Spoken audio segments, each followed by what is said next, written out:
Je dis bonjour, je dis bonsoir. Tu as le droit de dire bonsoir, Anthony, tu as le droit de dire bonsoir. Parce que je fais aussi des émissions.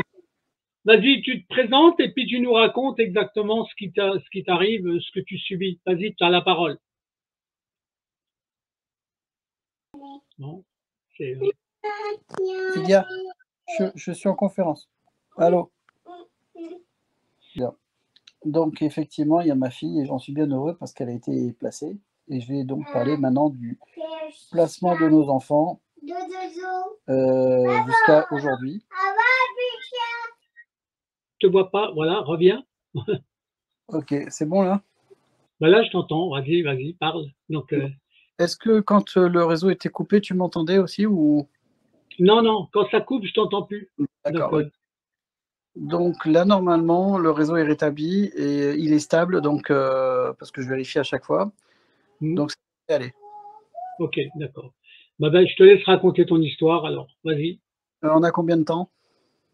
Normalement, je fais des émissions d'1 heure. Des fois, c'est moins, des fois, c'est un peu plus. Mais normalement, en 1 heure, on arrive à boucler les choses. Alors, 1 heure seulement, 1 heure, ce ne sera pas suffisant pour parler 5 ans de ce qui nous est arrivé, mais je vais essayer.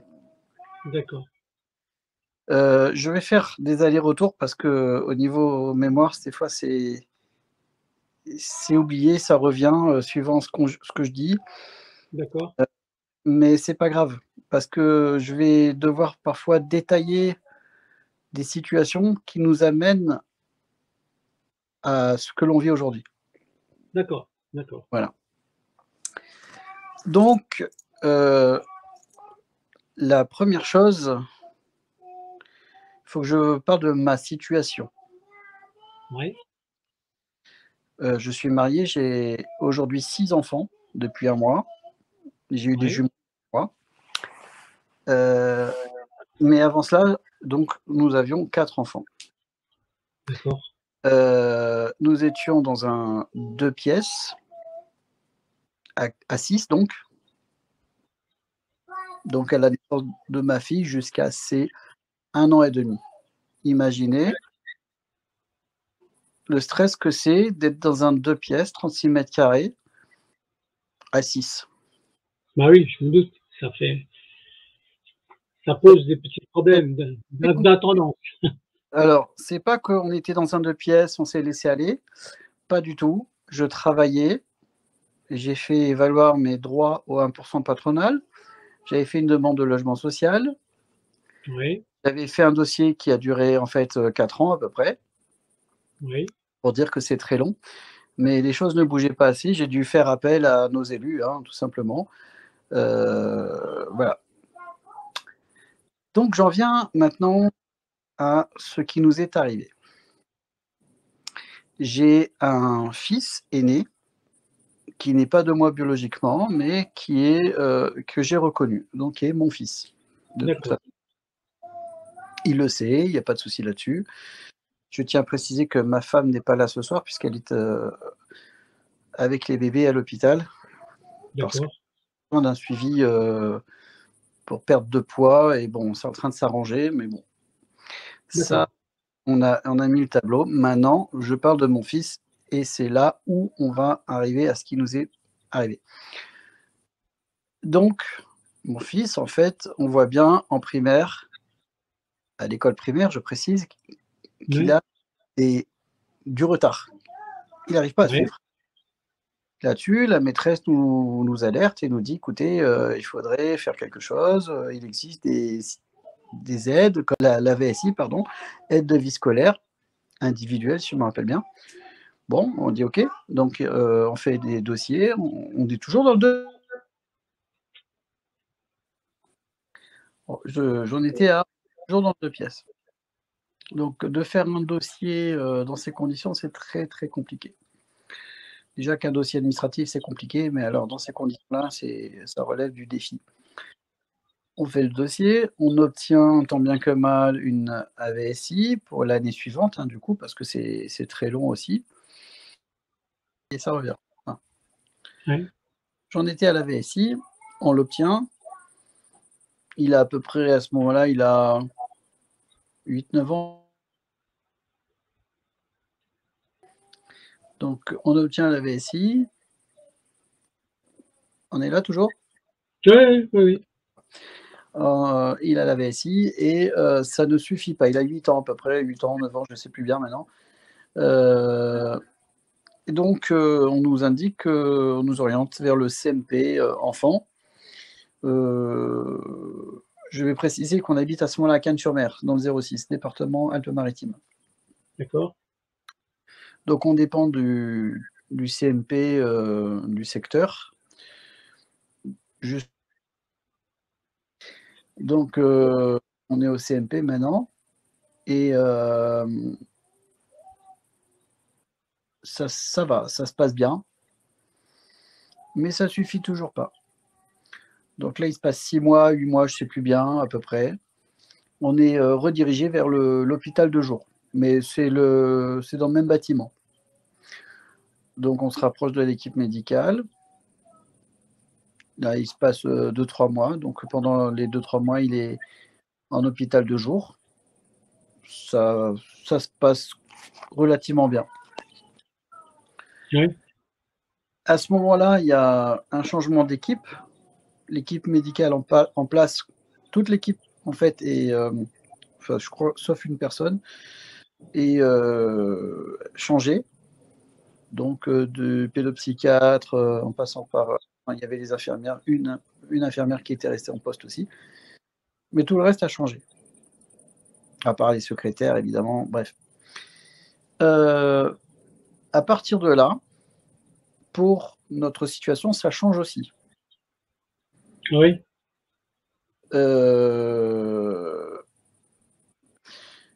On trouve l'enfant pas assez concentré, qui a des écarts, et cetera. Nous, pendant ce temps-là, on fait une enquête médicale. En parallèle, hein. Et l'enquête avait commencé déjà 6 mois ou 8. Donc l'enquête médicale en parallèle et pardon, hein, j'ai perdu le fil parce que la coupure, ça m'a échappé. Ouais, juste, on découvre qu'en fait, notre enfant, donc beaucoup plus tard, il a une maladie orpheline, mais d'origine génétique. D'accord. Au jour d'aujourd'hui, on n'a toujours pas de mot ou de nom sur cette Sur cette maladie. maladie. D'accord. Ouais. Je ne connais pas aujourd'hui la statistique, mais c'est peut-être un cas sur 1 million, 10 millions, 100 millions, 1 milliard, 10 milliards, je ne sais pas. La seule D'accord. chose qu'on sait, c'est qu'il a 2 chromosomes qui sont différents de la plupart des gens, un plus court et un plus long que l'autre. Ce qui génère chez lui un manque d'attention parfois, de concentration, mais quand on D'accord. le voit, tout va bien. D'accord. D'accord. Mais c'est par ce biais-là qu'on obtient effectivement ce biais-là, au niveau de la MDPH, puisqu'il y a un suivi qui est mis en place et c'est comme ça qu'on obtient aussi, des aides, dans le cursus scolaire. D'accord. OK. À savoir qu'à l'hôpital de jour, on nous avait fait visiter l'hôpital, on nous avait, expliqué comment ça se passait, les prises en charge, la scolarité, les retours entre l'hôpital de jour et l'école pris en charge par un taxi. Tout ça était cadré, il n'y avait pas de souci là-dessus. Mais comme je le disais tout à l'heure, ça a dérapé au niveau du changement d'équipe. Au début, ça allait à peu près et donc là, on nous dit: «Il y a un écart, le petit, il est pas assez concentré, il manque d'attention, ça va pas, donc on vous propose un traitement». Le traitement s'appelle le Risperdal. Ah, Moi, d'accord. je l'associe à la Ritaline dans le sens où on demande à, là, pour le coup, à un enfant d'être concentré et attentionné à un moment clé de la journée pour les adultes, en fait, pour que l'enfant enregistre qu'on lui demande Ouais. d'apprendre. Ouais. Et du coup, nous, on nous impose le Risperdal, à un moment donné, parce qu'au départ, on nous en parle, et moi, je suis perplexe parce que je me demande si effectivement ça va lui être bénéfique. Oui. Dans le sens où les industriels pharmaceutiques connaissent cette formule, pas de souci, mais il y a des effets secondaires énormes. Oui, bien sûr, bien sûr. La notice, quand je l'ai dépliée, elle faisait une feuille, je sais plus, une feuille A3 ou A5, je dirais presque. Oui, J'exagère peut-être un peu, mais et quand je vois tous les effets secondaires possibles, ça fait peur. mais bien sûr, bien sûr. Donc, dans mon esprit, il se met en place une réflexion et qui a duré 3 mois hein, quand même. Hein. Oui. Avec ma femme, on s'est posé la question s'il fallait lui donner ou pas. À savoir que dans notre famille, dans notre entourage familial, il y a des médecins ou des personnes qui travaillent dans le corps médical ou très proches Oui. d'autres médecins. Donc, on prend des conseils qu'il faut. Parmi Oui. nos amis, il y a aussi des psychologues, il y a des Oui. psychiatres dans nos relations, il y a des pédopsychiatres, etc. Donc, on prend les avis auprès de tout le monde, Oui, bien sûr.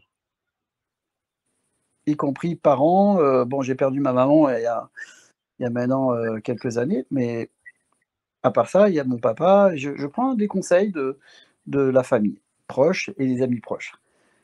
Et je me dis, c'est des gens qui sont proches de nous, donc il y a aussi le sentiment familial.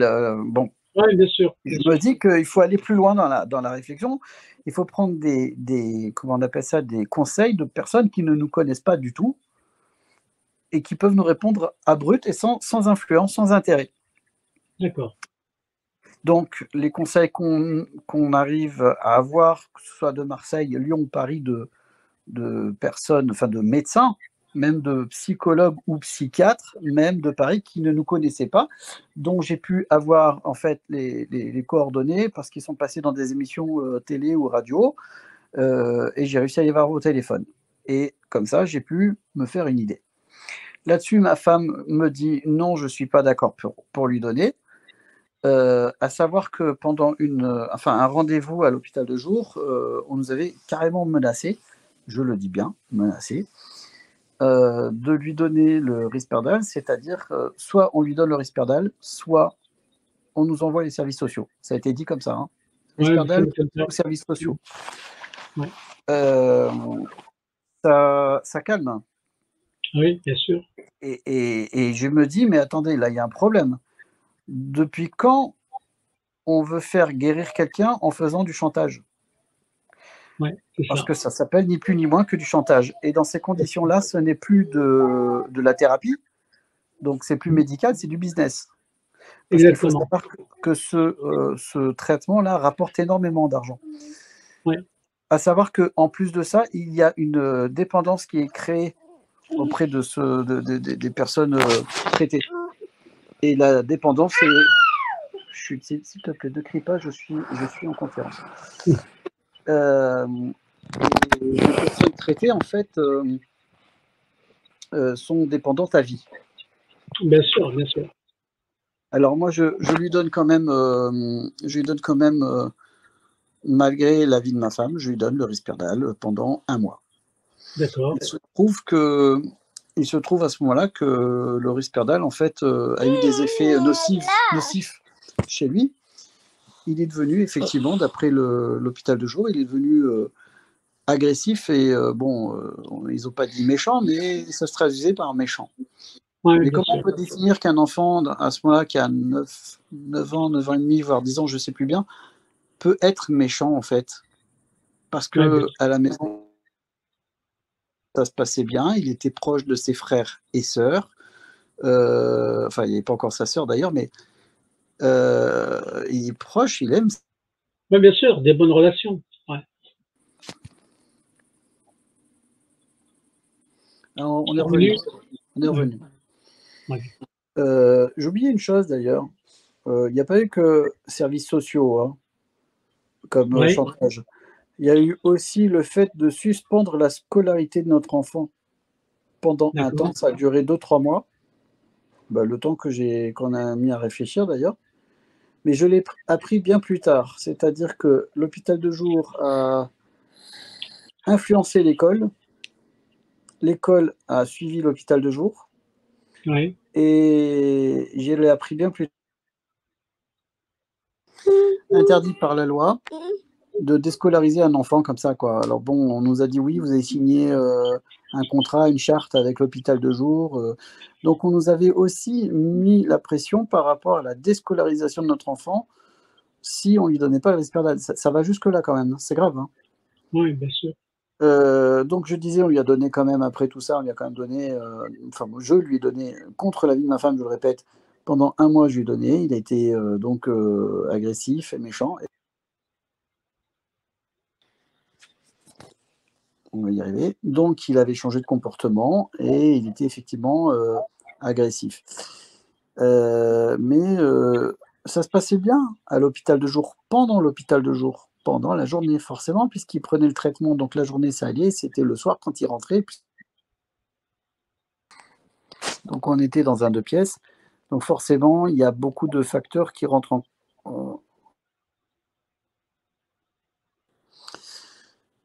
cause, et qui font que, il tient plus à la maison. Il y a tellement de frustration et d'autant qu'il a subi des agressions d'autres enfants parce que chaque enfant a son Mmh. a son problème, médical, hein. Ça peut être, autistique, ça peut être autre chose. Bon, et il subit quand même des agressions d'autres enfants, mais pas que de la part des enfants, mais aussi de certaines personnes de l'encadrement médical, ce qui est encore plus grave, parce que les enfants, on peut comprendre, mais non seulement ça, mais en plus, on nous avait certifié qu'il était encadré, mais pas du tout. C'est-à-dire qu'on le laissait tout seul jouer dans une pièce et jusqu'à se mettre dessus et à l'étouffer presque. Donc, moi, je le répète, j'ai donné Risperdal, mais malgré tout ça, ça a déclenché quand même une enquête sociale. Et on y vient. Première enquête sociale, je dis première parce qu'il y en a eu 2 en fait.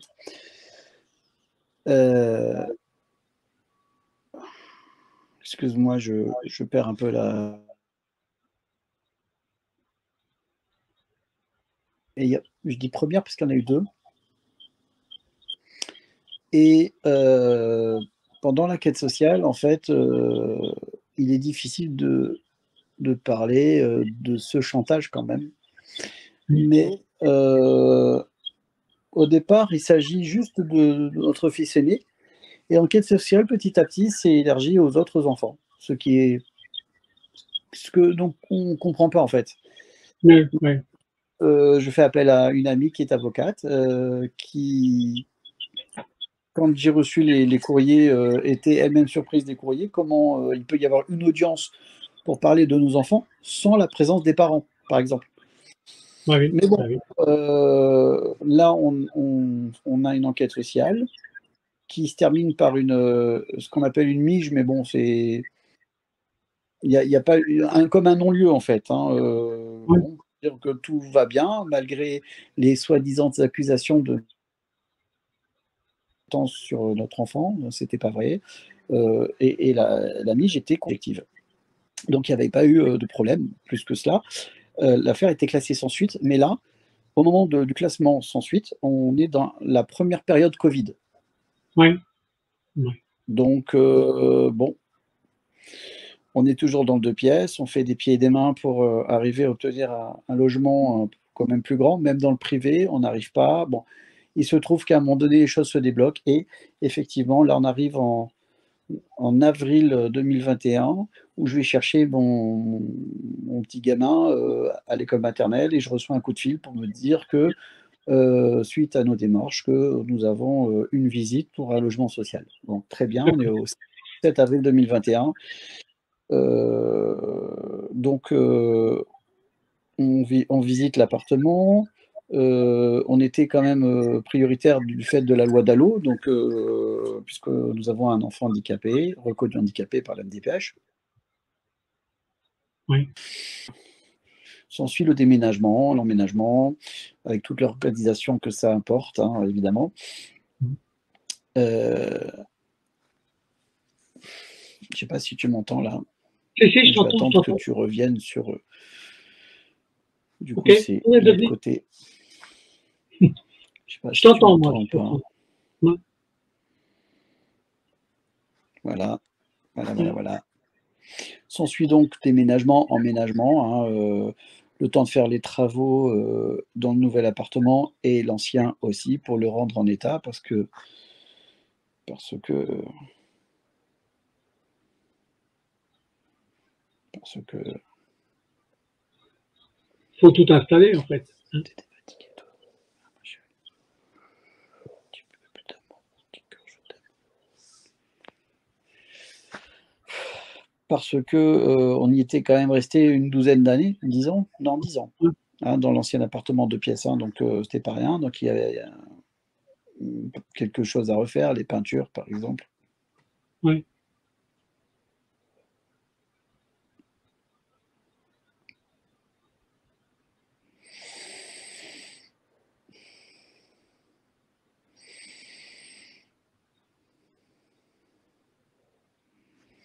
Donc on est dans l'ancien appartement où on était resté 10 ans et il fallait refaire quelques travaux dans l'ancien appartement, mais aussi des travaux de réfection dans le nouvel appartement pour qu'on y soit bien. Euh, on passe d'un 36 mètres carrés à 82 mètres carrés, c'est incomparable avec un petit balcon, hein, je le précise, on va y voir plus tard aussi pourquoi. Donc les enfants sont emballés, on est emballés, tout va bien, on est content. Bon, Euh, on arrive au mois de mai 2021.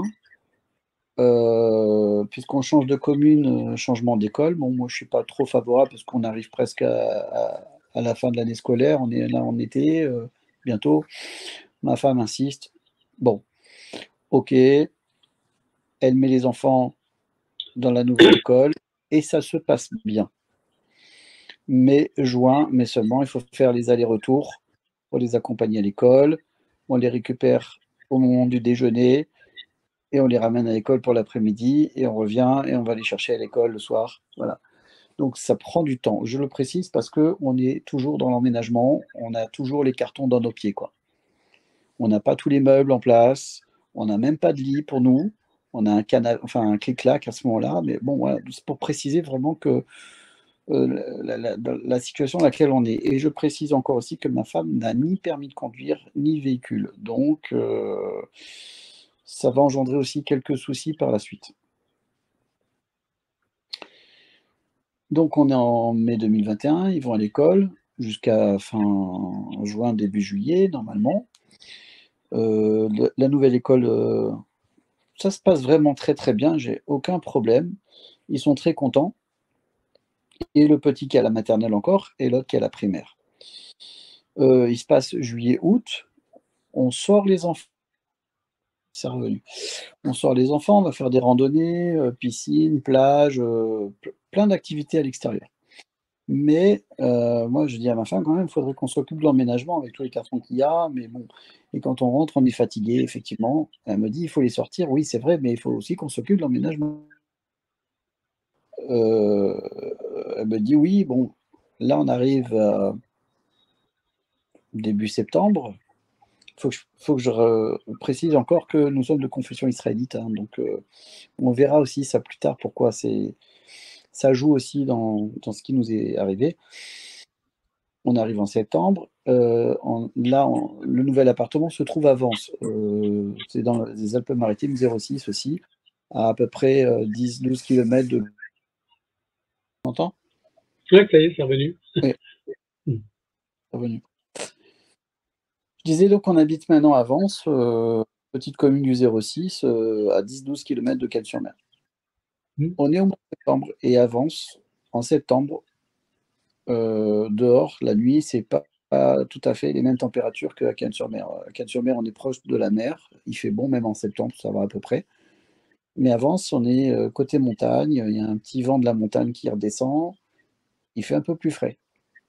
D'accord. Et les enfants, comme j'avais acheté un télescope, je leur ai dit: «Oui, on va observer les étoiles la nuit quand on pourra» et cetera. Ils étaient tellement excités par le fait qu'on ait changé d'appartement, que ce soit plus spacieux, qu'on ait un balcon, à aller sur le balcon la nuit et à s'enfermer sur le balcon. Ça a commencé. Ça a commencé comme ça, entre les deux plus petits frères Mmh. et le deuxième le 2e fils que j'ai, on avait déjà commencé à faire aussi une enquête médicale sur lui parce qu'on voyait qu'il y avait des choses qui n'allaient pas, quelques retards aussi, quelques a priori quelques troubles. Donc on avait déjà commencé à avoir une neuro pour faire des analyses médicales, faire psychiques et cetera pour savoir ce qu'il avait. Bon, on voyait bien qu'il y avait quelque chose, mais on était en plein diagnostic pour lui aussi. Heu, sur le balcon, c'est rigolo.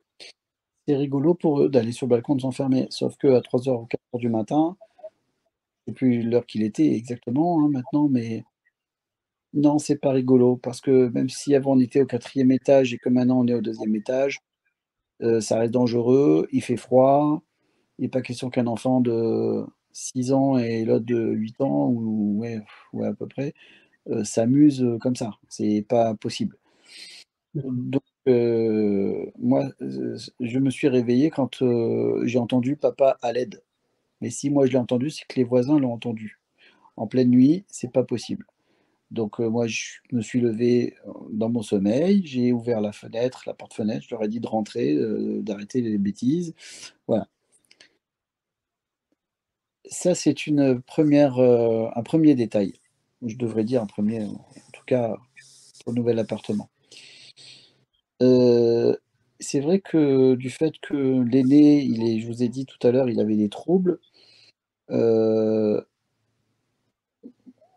il y a eu beaucoup de choses, hein, qui se sont passées et il y a eu quelques conflits intrafamiliaux, mais des conflits, qui ne se disputent pas dans un couple, qui ne se disputent pas, Bien sûr. heu, dans la famille. Les enfants, des fois, ça écoute pas, il faut recadrer, c'est bon, il y a rien d'alarmant, rien d'étonnant. Bon, ça fait des cris, c'est vrai, il y a eu des cris, je reconnais qu'il y a eu des cris, mais bon, entre-temps, on avait notre petite, f f dernière qui était née, qui était avec nous dans le 2 pièces, mais qui était ici, maintenant dans le 4 pièces, heu et qui était tellement heureuse, tellement contente qu'elle aussi, elle criait, mais c'était pas les mêmes cris. C'est vrai que c'était des cris stridents qui pouvaient déranger, je le comprends, mais elle était heureuse. Ouais. Ah, tout ça a généré a réveillé, on va dire, certains voisins. Ouais. On est en septembre, Mmh. période, pour nous, période de fête juive, hein, puisqu'on Mmh. a ce qu'on appelle Rosh Hashanah, le nouvel an juif. S'ensuit, Kippour, le grand pardon et ensuite Soukhot, la fête des cabanes. Je précise ça aussi parce qu'on va voir que ça aussi, ça va influer, sur ce qui nous est arrivé. Donc là, on commence à préparer nos fêtes et je crois, pendant, donc Rosh Hashanah, on reçoit un courrier, des services sociaux, disant qu'ils voulaient nous faire une enquête sociale, enfin, je sais plus trop exactement comment ça s'est passé. Toujours est-il que moi, j'ai reçu un coup de fil pendant Kippour, c'est-à-dire le jour du grand pardon. Du tout de suite, j'ai dit à la fin de la fête, j'ai des messages qui disent: «Les services sociaux, voulaient, nous voir, nous rencontrer, au bureau». Sauf qu'ils nous donnaient un rendez-vous en pleine période de fête, ce qui était pas possible pour nous. Bon, on a été voir avec eux et ma femme les accompagne à la maison. De toute façon, à nous, c'est très bien parce que de toute façon, on doit venir à domicile et donc on verra, votre, logement, on verra, votre famille, les enfants et cetera. J'ai oublié de préciser que de mai à septembre, on a eu que des merdes, au niveau technique. Panne de machine à laver, lave-vaisselle, plus encore quelle machine. des bouchages d'éviers, lavabo, des fuites de lavabo, des fuites d'éviers, des fuites aussi, enfin, des problèmes avec la baignoire. Ça n'a pas arrêté.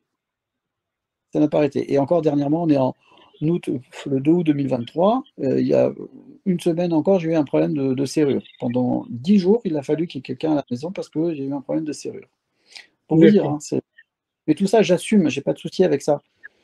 C'est juste pour expliquer que ça nous a mis des freins dans notre emménagement. D'accord. Énormément de dans l'avancée de notre emménagement.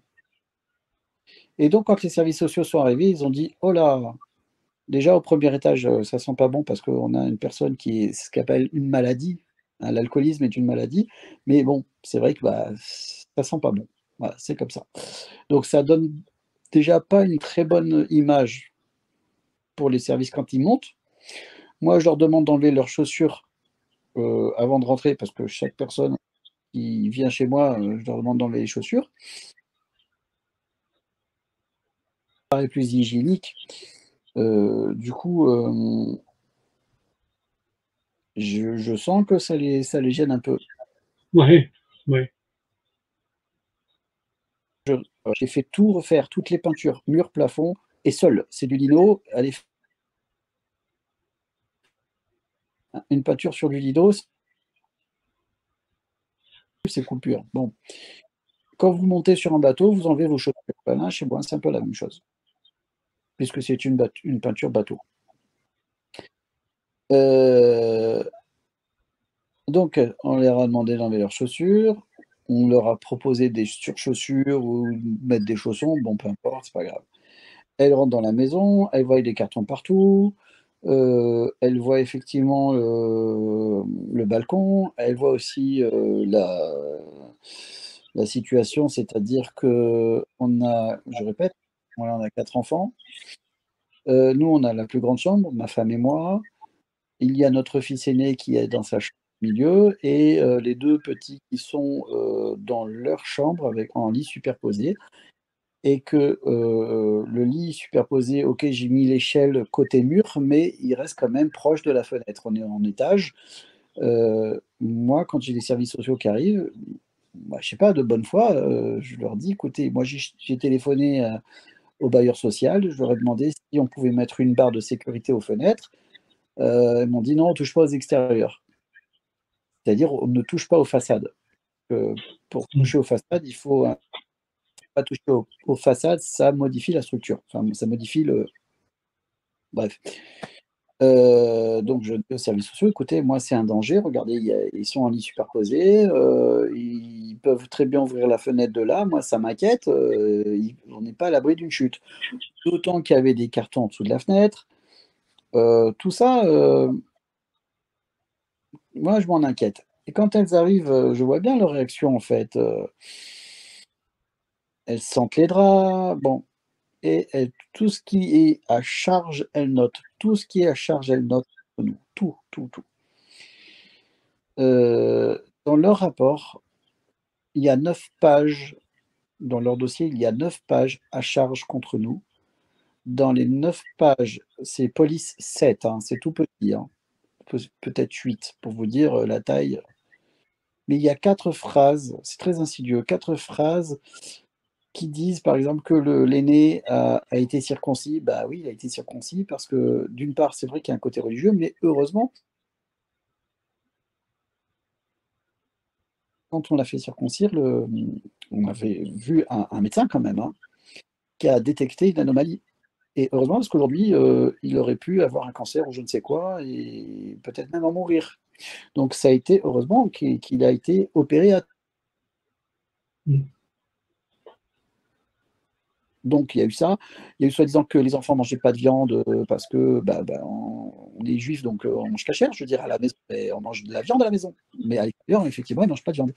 Je ne sais plus quoi encore, c'est une deuxième phrase. Bon, il y a eu 4 phrases comme ça. C'est très insidieux. Euh, donc elles font la visite, elles voient aussi que les enfants sont chahutés, c'est-à-dire qu'ils se chamaillent un petit peu les uns les autres sur le canapé. Il y en a un qui grimpe sur le canapé. Bon, voilà. Rapport, il est écrit qu'ils grimpent sur les murs. Mes enfants sont des Spider-Man, vous voyez, ils grimpent sur les murs, c'est du n'importe quoi. Donc quand je demande, moi, un conseil aux services sociaux en disant qu'est-ce que je peux faire pour éviter la chute quand même, hein, qui pourrait être mortelle, une des assistantes sociales me dit: «Monsieur, je n'ai pas de conseil à vous donner». Ah bon? C'est super, hein, pour des professionnels de la protection de l'enfance, c'est magnifique. Ouais. Vous voyez, c'est pas noté dans le rapport que j'ai demandé qu'est-ce qu'on pouvait faire. Sauf que, après placement, puisqu'on en est au placement quand même, enfin pas après placement, pardon, pendant le placement, j'ai eu, pendant la période du placement, j'ai eu un conseil.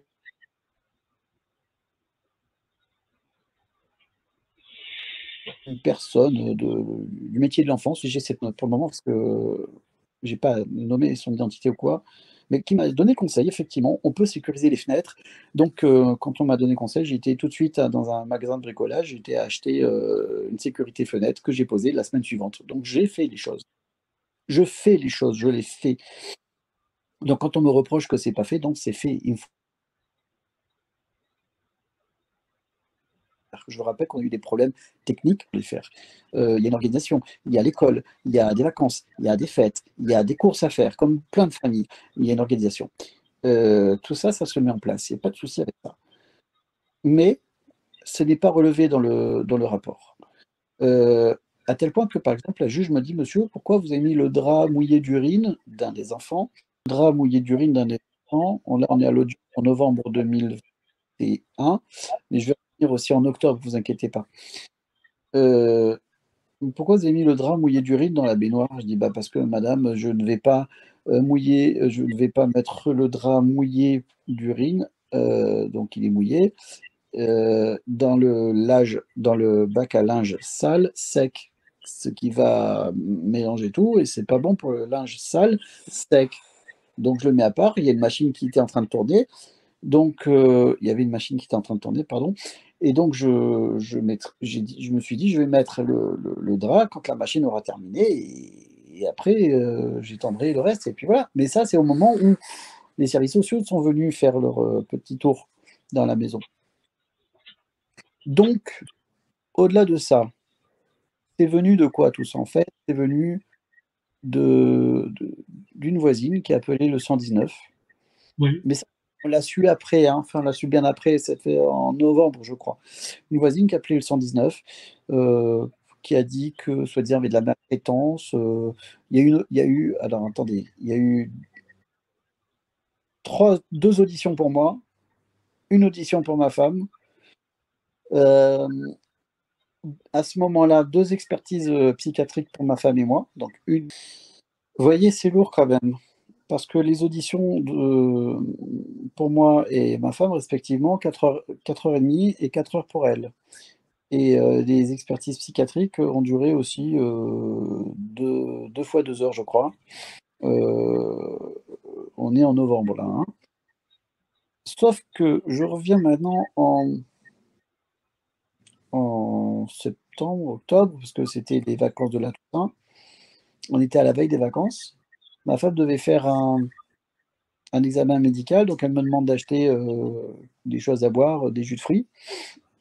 Donc je vais au magasin avec un des enfants et là, en allant au magasin, j'ai l'assistante sociale suite à la visite qu'il y a eu, qui m'appelle et qui me dit: «Monsieur, voilà, on a décidé de placer vos enfants». Je fais: «Pardon? Je ne comprends pas, pourquoi on va placer nos enfants?»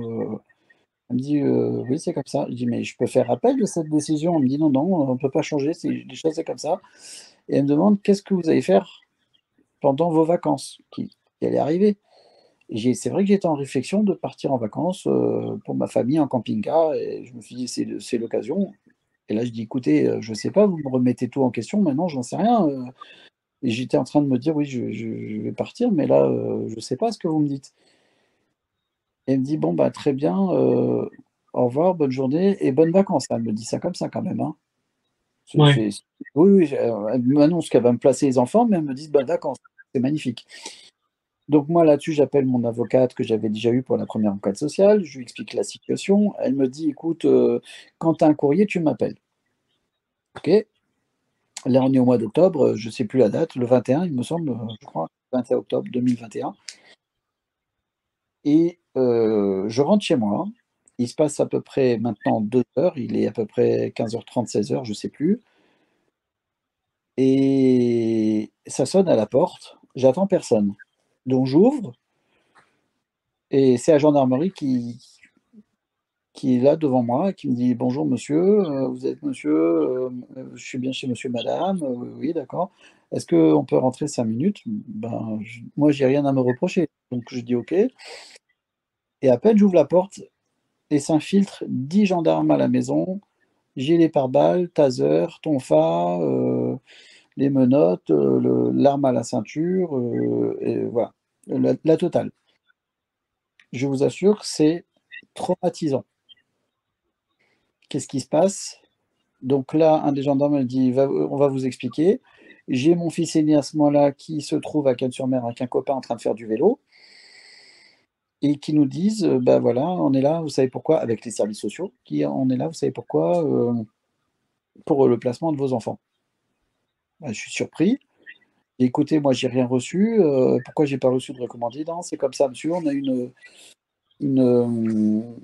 enfin un ordre en fait de» et donc on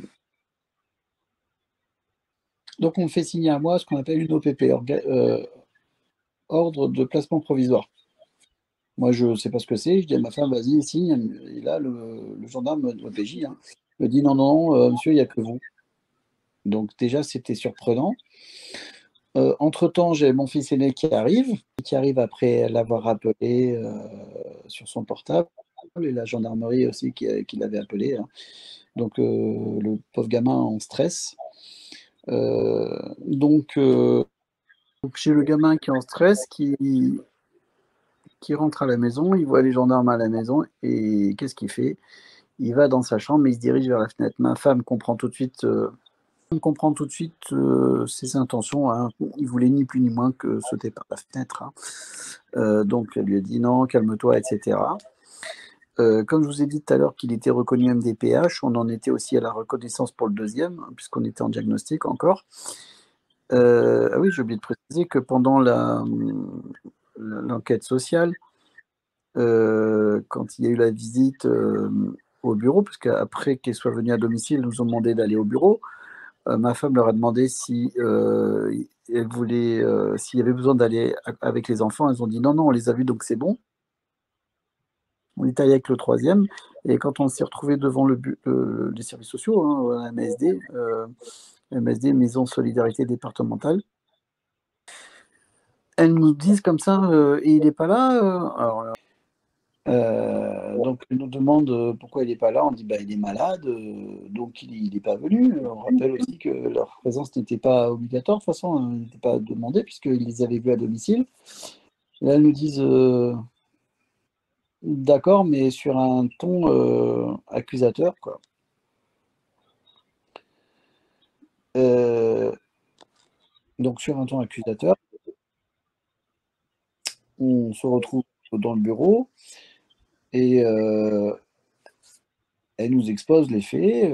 Moi, j'explique que le petit, il est en plein diagnostic, et je lui explique que comme ça, vous savez, c'est comme la maladie des œufs de verre, il y a un cas sur, peut-être, je sais pas, 10 millions, mais donc ça se voit pas pour lui, mais c'est comme la maladie des œufs de verre, elle me fait: «Pfff», comme ça en rigolant, d'un air hautain, et alors ça existe pourtant, il y a eu des cas d'enfants qui ont la maladie des œufs de verre qui ont été justement placés parce qu'il y a eu suspicion de maltraitance. Mais on voit à la fin que c'est parce qu'ils ont la maladie des œufs de verre. Donc pour elle, c'était n'importe quoi. Elle nous avait aussi, mis sur le tapis, le fait que la petite était en retard dans ses vaccinations, alors que je rappelle, elle venait d'emménager en mai 2021, heu, qu'il y a eu l'école et que ma femme avait cherché un médecin, là où on habite maintenant, qu'à la période des vacances, qu'à la période des vacances, d'obtenir un rendez-vous, surtout pour les enfants en bas âge. Je rappelle, elle avait 1 an et demi à ce moment-là, à peu près.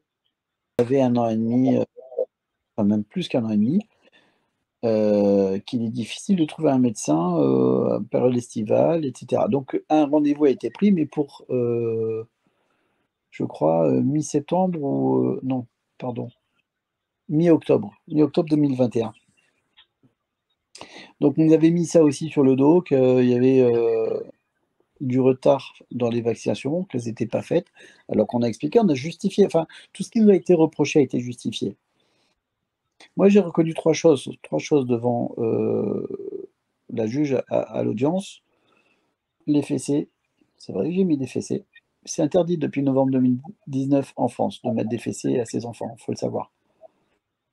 Deux, de leur donner de la harissa dans la bouche, parler mal quand ils disaient des compos, par exemple. Ça, c'était pas bien, on paraît. Et trois, qu'il y avait des cartons partout dans la maison. Je fais une parenthèse comme ça par rapport au déménagement de chacun. Normalement, quand on déménage et quand on emménage, bah, dans le nouvel appartement ou la nouvelle maison, on a des meubles et puis bah, quand on emménage, en fait, on met tout dans les meubles. Sauf que nous, on a dû déménager en urgence et j'ai pas eu l'occasion ni le temps de préparer tout ça en fait. Donc ça s'est fait comme ça s'est fait avec des cartons. Voilà, ça s'est fait comme ça. Et donc effectivement, il y avait un bazar, quand même, faut le dire. Mais ça, je reconnais. Mais je reviens quand même au moment du placement. C'est à ce moment-là que le rouleau compresseur démarre. Je dis bien rouleau compresseur parce que quand les enfants sont placés, nous, parents, on perd beaucoup de choses. On perd la garde des enfants, au moins un temps. On perd des droits médicaux. On perd, ou on risque de perdre aussi la CAF et l'inscription à la sécurité sociale et encore bien d'autres choses. Ouais, ouais. À cause Je vais avoir. Ouais. J'avais mis en place tout un panel de suivis médicaux pour mes deux premiers enfants. Pour l'aîné, par exemple, même si on est dans 06, je vous parlais de l'hôpital de jour tout à l'heure, du Risperdal, etc. On avait refusé le Risperdal. J'avais mis en place tout un tout un panel de suivis médicaux. Pour le Risperdal, en fait, quand on a refusé le Risperdal, certes, on l'a refusé, mais on avait mis en place d'autres suivis médicaux quand même. On n'a pas laissé ça dans la nature comme ça tout seul, hein. Et donc, quand on est arrivé avant, j'ai réussi, en plus, j'ai réussi à mettre en place notamment des séances d'orthophonie. Il faut savoir que les séances d'orthophonie, c'est une liste d'attente de 2 ans. J'avais réussi à obtenir des rendez-vous en 10 jours. Donc c'est énorme. Eh bien, quand ils ont été placés, on a tout perdu au niveau des rendez-vous médicaux et des suivis. Et là, au foyer, on nous a dit, mais vous vous rendez compte, c'est loin, on n'est pas assez nombreux. Je dis, attendez, nous, on est deux, hein, ma femme et moi, on y arrive. Je vois pas pourquoi vous êtes une vingtaine de personnel encadrant, pourquoi vous n'y arrivez pas? Oui, mais c'est loin. Bah oui, mais bon, c'est loin, d'accord. Là, ils sont au foyer, ils sont loin, mais les rendez-vous médicaux, on les a pris là où on habite, hein. On va pas les prendre à Beau-Soleil ou à Fréjus. Donc je disais, on va pas prendre les rendez-vous en pensant que les enfants vont être placés, etc. Il faut que je revienne en octobre 2021 maintenant. Même si j'ai parlé du foyer là, il faut que je revienne en octobre 2021. Le rouleau compresseur qui s'est mis en place, en charge par les gendarmes, et ben, on se retrouve seul, ma femme et moi, quoi. On sait qu'ils vont dans des foyers, mais on ne sait pas où. Ça veut dire que pendant 24 ou 48 heures, on n'a pas de leurs nouvelles. Et au bout de 48 heures, on a enfin de leurs nouvelles. Pas de leurs nouvelles pendant 24-48 heures. Quand ils sont partis donc pour aller en foyer, il faut le dire, il aura fallu préparer des sacs avec des choses personnelles qu'on n'a jamais retrouvées, hein. Bon, des cadeaux qu'ils ont eus notamment.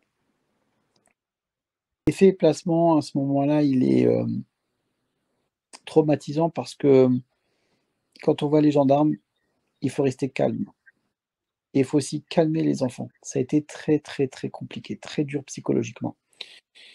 Donc là, on les voit partir, on se retrouve seul avec ma femme, je le répète, 24-48 heures où il y a rien ni personne, juste ma femme et moi. Et on nous appelle au bout de, je crois, encore une fois, 48 heures, je sais plus, hein. On cherche à avoir de leurs nouvelles, mais on n'arrive pas. Et donc, enfin, on nous appelle. On nous dit: «Voilà,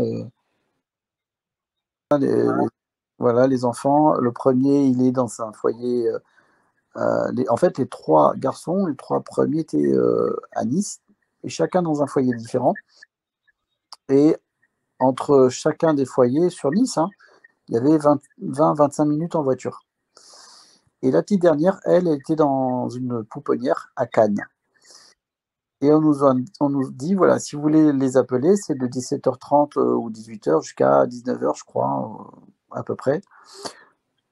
Sauf que, je sais même pas comment dire tellement c'est pas juste traumatisant, il y a eu tellement d'histoires. Le premier, c'est très simple en fait, blessé violenté, racketté dans son foyer. Le petit qui était dans un foyer de 3 ans jusqu'à 7 ans, je crois. Donc pour lui, ça allait à peu près bien.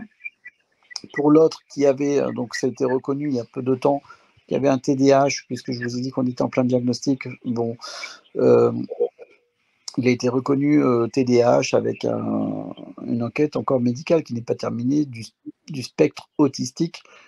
Bon, a priori, donc pour lui de se retrouver dans un foyer, parce qu'un foyer c'est pas une colonie de vacances avec des enfants qui sont tous agressifs les uns les autres, ça a été compliqué pour lui à vivre. Et, Ok. et le petit a rejoint son frère, a rejoint son frère plus tard dans le foyer, où on a pu aller les visiter chacun. Et comme ils ont été placés dans ce foyer-là et que ils ont été déscolarisés, on a mis en place quelques petits programmes scolaires, puisqu'ils étaient déscolarisés.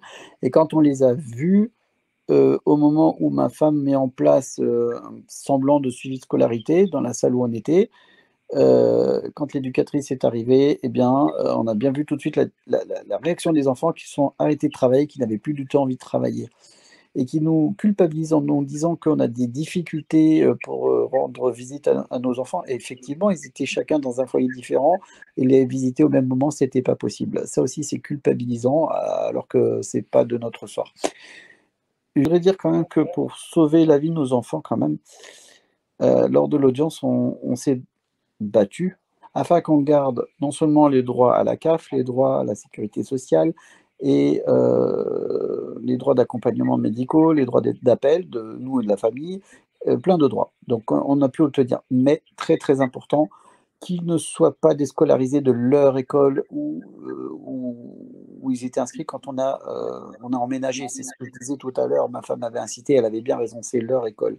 Et je me suis battu à tel point que, et c'est là où je veux en venir, hein, j'ai fait des allers-retours, 2 allers-retours par jour pour aller les chercher de domicile à leur foyer et du foyer à leur école et après de les ramener de leur école au foyer et du foyer je me levais à 5 heures du matin pour aller les chercher, je rentrais, il était 22 heures. Voilà mes journées. D'accord. Voilà mes journées, mais du fait que j'allais les chercher, je les voyais tous les jours. Alors, et c'est là où je veux en venir, c'est pour ça que je demande de garder cette séquence très importante avant de passer à une deuxième partie, c'est que comme je les voyais tous les jours, la MSD nous a demandé, hein, enfin, elle nous a contraints quand même, hein, nous a demandé qu'ils soient euh, au foyer pendant la période des vacances scolaires, on est en avril 2022. C'était compliqué pour nous d'accepter, mais bon, on l'a fait. Et c'est à cette période-là que nos enfants ont été violés. Par des enfants, mais violés. D'accord. Putain, quelle tristesse. Donc, il s'ensuit des plaintes, d'accord? Moi, du fait de mes allers-retours, j'ai ce qu'on appelle une aponévrosite, c'est-à-dire comme une tendinite au niveau du pied, du talon. À force de faire les allers-retours, j'ai encore mal aujourd'hui, hein, ça fait 1 an. J'ai assumé tout ça. Les plaintes, parce qu'il y en a un qui a subi 2 viols, en fait, et l'autre, il en a subi 1. Mais à chaque fois, on a déposé plainte, dont une est classée sans suite. Quand même incroyable, hein, malgré toutes les mises en œuvre, et les enquêtes, voilà, c'est classé sans suite. C'est à ne rien comprendre. Mais je vous garantis qu'on ne lâchera pas l'affaire, parce qu'on a encore la possibilité de rebondir. Seulement, ayant déclenché une aponévrosite, je me fais hospitaliser parce que je n'en peux plus psychologiquement et physiquement, ce n'est plus possible, je suis fatigué. Donc je me fais hospitaliser en psychiatrie et là, on est au mois d'avril, 2022. Je passe mes 50 ans devant un potage, dans une salle, à manger avec d'autres personnes malades et sous surveillance médicale. Je le dis parce que c'est traumatisant, encore une fois, ça aussi.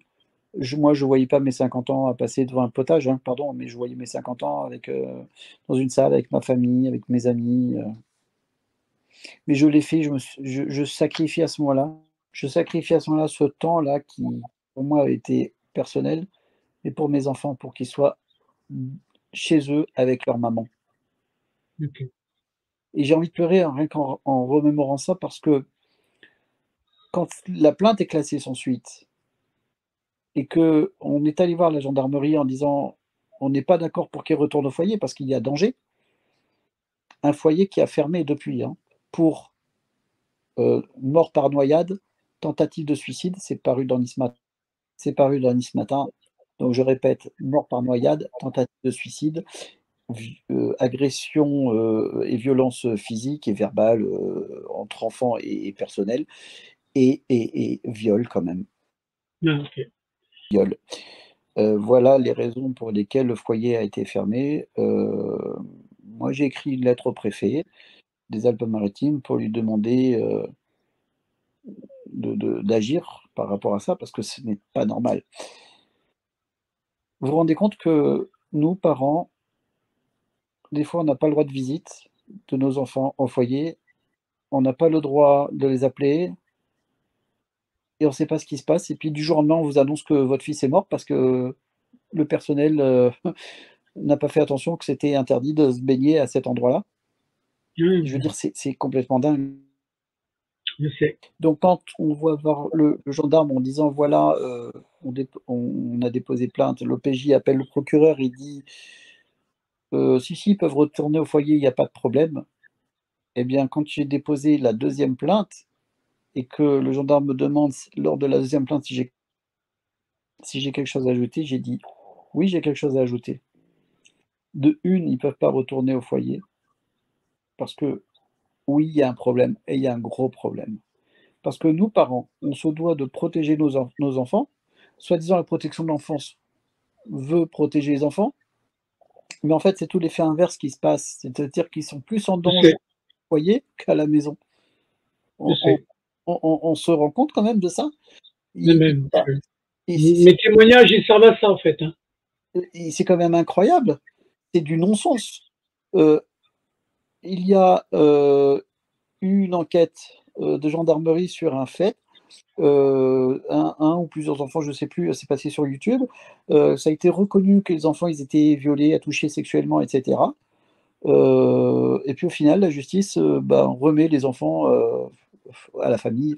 Alors que nous, bon, il y a pas eu heureusement, oui, j'ai mis des fessées, mais par exemple, quand mon fils a traversé la route sans regarder, par exemple, quand, il allait faire mal à son frère ou bon, mais jamais, jamais j'aurais mis un vous voyez ce que je veux dire? Jamais de la vie, jamais. Voilà. Mmh.